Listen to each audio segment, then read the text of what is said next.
Sometimes we find ourselves in our lives in a place where we're not thrilled about where we are. Maybe we wish we were further ahead, or maybe we wish we were in a different situation. How much are we to blame for that, for the place we find ourselves in life? You could have an individual do something to you, or you could have a company downsize, these kind of things that are not in your control. Yeah. Or, someone becomes sick, that's not in your control, most of it. And I think most people do the best they can at the moment with whatever they're at in their lives. And then you sometimes have to grow in to either that new reality or processing afterwards. And the start of it, no, that's out of your control. But every step after that, even if it takes you 4 or 5 steps to get to the place where you say, and it stops here, and now I turn things around, that is in your control. So I think you might find this interesting. So the Talmud tells us that everything is in the hands of heaven except for the fear of heaven, right? What does that mean? It means that so much of it is out of our control, right? Like the family we're born into, the financial situation we find ourselves in, so much of our personality, right, is out of our control. It's not within our control. But what is within our control? The fear of heaven. What does fear of heaven mean? Practically speaking, what does it mean, fear of heaven? When we talk about fear of heaven, we're talking about fear of God, right? What does fear of God mean? And there's different levels what fear of God actually means. But to boil it down very simply, when we talk about fear of God in Judaism, there is a level that, I'm afraid if I do wrong, God is going to punish me. If I don't do right, God is going to withhold rewards from me. But that's not the level that we kind of aspire to. The level that we kind of aspire to is this level where I know and understand that God created me, and he created me with a mission that I have to perform in this world. And I don't want to let him down, right? I don't want to let God down. I don't want to let myself down. I want to fulfill my potential. So when what this piece of Talmud is kind of talking to us about is that we can find ourselves wherever we are in our lives, right? And some of that, a lot of times, is out of our control, because the phrase that you said, that we do the best that we can with the things that we have at the moment, right? Like, God forbid, I'll give you an example, right? Let's say God forbid someone gets lung cancer, right? And they're a smoker, but they never knew that smoking was bad for them, or they never had the tools to stop, right? Would you say that's their fault? It's kind of hard to say that, right? And even within that, there are some people that smoke a lot and they don't get lung cancer, and there's some people that do and they do, right? Like, so there's so much that's out of our control, but what's within our control is how we respond to the situations, right? How we respond to, and it's a very empowering way to look at life, right? Like, we don't have to go into that a spiral of like shame and blame and this is happening because I'm a terrible person, whatever it is. But instead it's more a this is happening. Oftentimes we don't know why, right? We don't know why this thing is happening or whether it was my fault or not. But what we can kind of look at is, what is my response going to be to that, right? Like, how am I going to respond to it?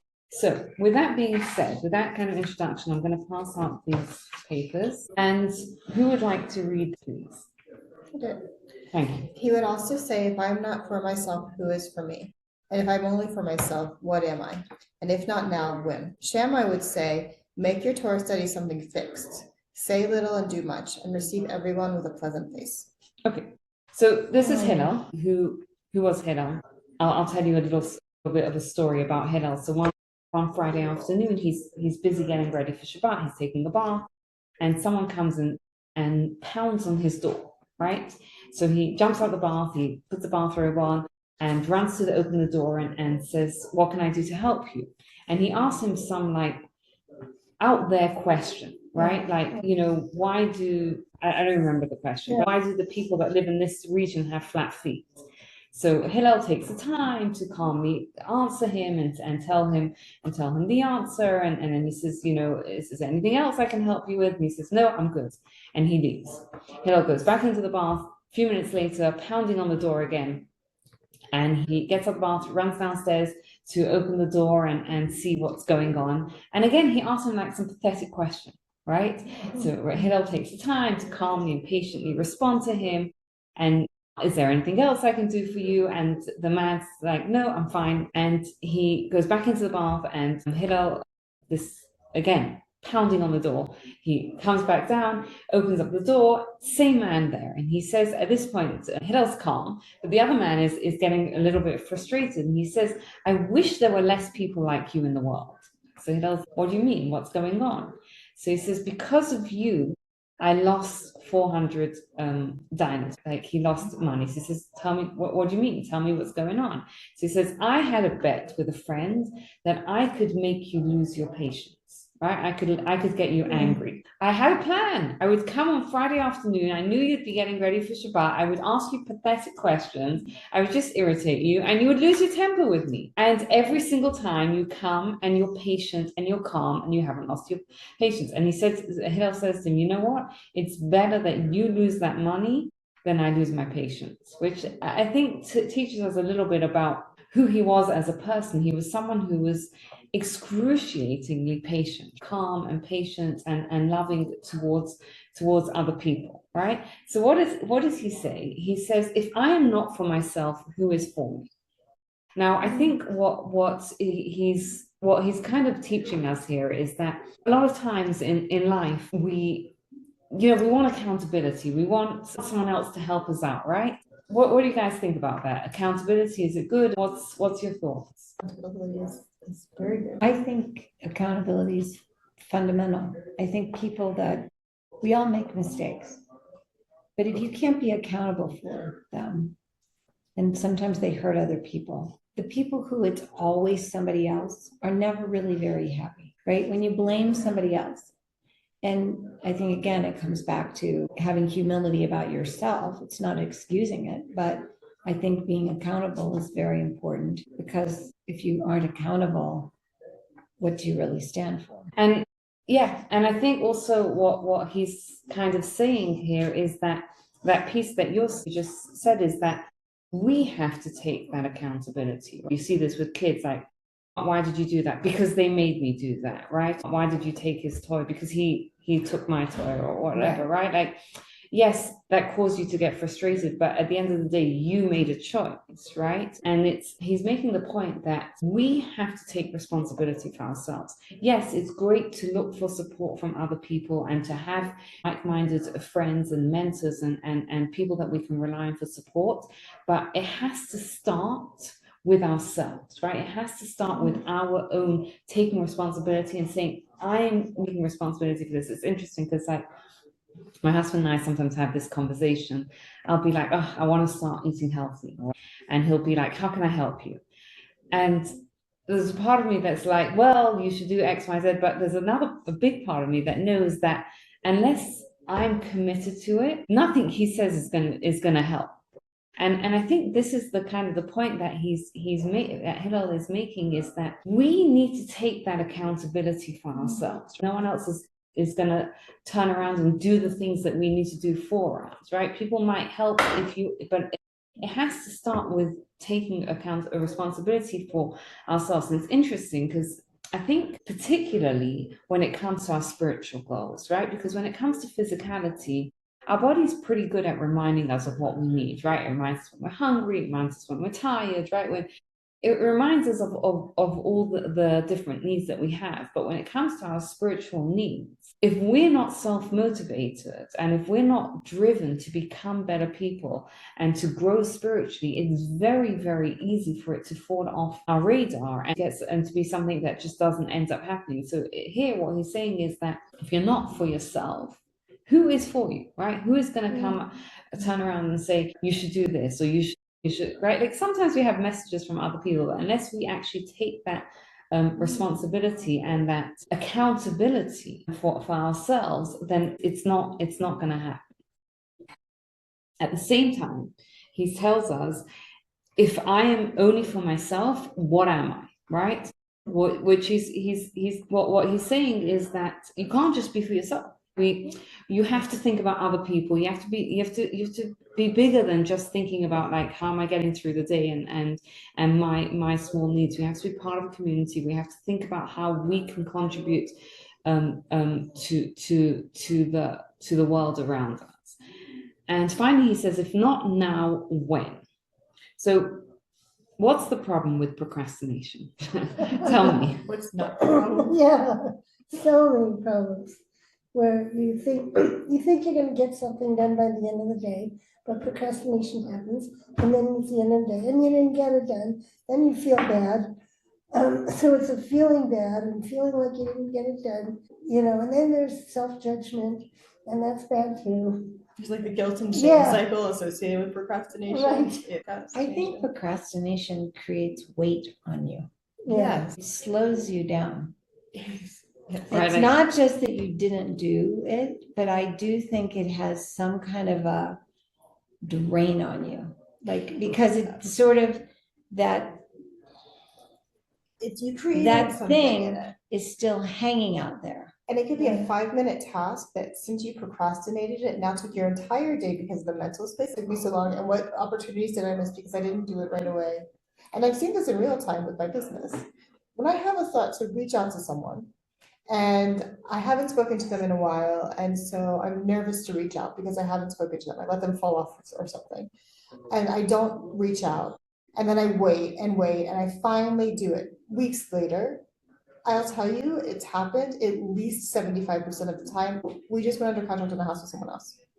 Like, it's Yeah. never fails. If it's something that I procrastinated on, if I had reached out when I had the initial thought, I would have been fine. But procrastinating has like been detrimental to me. And I think that's a very important point to always remember, right? Is that maybe I'll do it tomorrow, maybe I'll do it in 3 days' time, but you'll never have this moment back again, Yeah. right? If you have the opportunity to do something now and you don't take that opportunity to do it, maybe you'll get an opportunity in a year to do it or whatever, but you'll never get this opportunity back to do it. Like it's just before COVID, we were living in the UK at the time, and I had a student that was contemplating going on a trip to Israel. And she was like, I don't know, maybe I'll do it next year. Like, I don't know if this is the right time. Eventually, she was like, okay, you know what, I'm actually just going to do it. And she went on the trip. And that was in, I believe, February of 2020. Wow. And like, had she not gone then, there were no trips for like Yeah. another, 2 years, at yeah. least 2 years, right? Yeah. Like, I think organizations have struggled to put trips together, right, since COVID, and it kind of just shows us that sometimes we'll kind of say, I'll do it next time, or I'll, it's fine, whatever, I'll do it tomorrow or whatever. But just like every person has a mission, every day has an opportunity, and if you lose that opportunity, you've lost that opportunity. You may get a chance to kind of do it later, but as he kind of told us, you don't know what opportunities you're kind of gonna miss. So what are some ways that we cannot procrastinate? Don't think about it, just go there, don't think about it, and just like, Do it. just do it. Yeah, And like that, take and the that thought worked for process me. on. And I think that's what were you going to say something? No, it's just that it's more acting less thinking. Yeah, and I think the next thing that Shammai says that make your Torah study something fixed is sort of an answer to that, right? Because so often, you'll say to yourself like, oh, I'll go to a class when I have, when I have time or whatever. But here he's kind of saying it like, make it something regular, right? Make it a regular part of your life, because when it's a regular part of your life, then you don't have to get into the thing of like, oh, when should I do it, right? Like there's this idea of like habit stacking, right? You want to take on a new habit, right? I'll use your example. You want to light Shabbat candles, right? Like make it a fixed thing that I'm going to light Shabbat candles every Friday or whatever it is the thing. But the more we can kind of make it a regular part of our life, the easier it is to kind of just incorporate it into our life, and we don't have to kind of as you said, like overthink it and start putting all that thought process into when am I going to do it? And I'll do it when I have time, and I'll do it when, when everything lines up, which who says it is going to line up, right? How many years of our life do we spend saying, I'll calm down in 2 weeks, right? And you can spend 20 years of your life saying that, right? Like, in 2 weeks when things calm down, right? And it doesn't. It keeps. The more we can kind of things like a fixed regular part of our life, the less we hopefully will procrastinate. And then a couple of other things that he says is say little and do much, is to under promise and over perform. And we learned this from Abraham, right? Because Abraham had those guests that came to his house, and he says, come inside, I'll give you a little bit to eat. And he prepared for them this massive feast of meat. And I think a lot of times we do the opposite. We kind of promise, and then we underperform. But here it's kind of helping us to sort of be intentional and be like, no, you know what, I'm going to actually be conscious and intentional about what I'm going to say, and then I'm going to overperform, right? I'm going to give more than what I promised to. And finally, then when if we're speaking about our spirituality and growing and not procrastinating, and we have to also focus on other people, right? And it says something as simple as receive everyone with a pleasant face, right? Just smile at people, and recognize that as much as we're focusing on ourselves and accountability for ourselves, and there's that balance between taking accountability for myself, and at the same time I live in the world, and I am aware and conscious of the fact that I impact other people, and I'm going to be conscious of how I impact other people for the good. Yeah, it's interesting. I was reading, I think there's research that kind of shows that doing things for others is more helpful in helping us be happy than acts of self-care, for example, right? Doing like certain acts of kindness for other people brought more joy into people's lives than even just acts of self-care. I feel like there's been multiple studies that have shown, not just one study, because I've seen it too in multiple different places, and that it's actually like therapeutically, I've seen this with my daughter, therapeutically in a residential situation, they'll take the kids to do volunteer work because they found that therapeutically that's better for them than sitting in group again and another group having another therapy session. Right. And kids do really, really well with like the volunteer projects. Because it takes your brain external instead of being internal in your own conversations, right?